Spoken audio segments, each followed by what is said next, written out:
ಮಂಗಳೂರು ಬೆಂಗಳೂರು ರಾಷ್ಟ್ರೀಯ ಹೆದ್ದಾರಿಯ ಉಪ್ಪಿನಗಡಿ ನೆಲ್ಯಾಡಿ ಸಮೀಪದ ಮಣ್ಣಗುಂಡಿಯಲ್ಲಿ ದೊಡ್ಡ ಪ್ರಮಾಣದಲ್ಲಿ ಗುಡ್ಡ ಕುಸಿದು ಹೆದ್ದಾರಿ ಮಣ್ಣು ಹಾಗೂ ಮರಗಳಿಂದ ಮುಚ್ಚಿ ಹೋಗಿದೆ.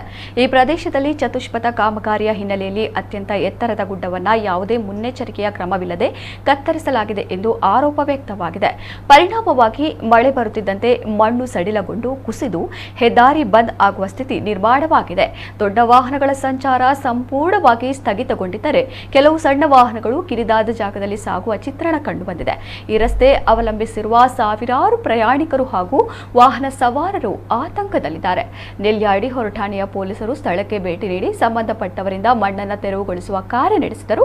ಈ ಮಾರ್ಗದ ಮೇಲೆ ನಿರಂತರವಾಗಿ ಅನಾಹುತಗಳು ನಡೆಯುತ್ತಿದ್ದರೂ ಸಂಬಂಧಪಟ್ಟ ಅಧಿಕಾರಿಗಳು ಯಾವುದೇ ಕ್ರಮ ಕೈಗೊಳ್ಳದೆ ಮೌನ ವಹಿಸಿದ್ದಾರೆ ಎಂಬ ಆರೋಪ ವ್ಯಾಪಕವಾಗಿದೆ.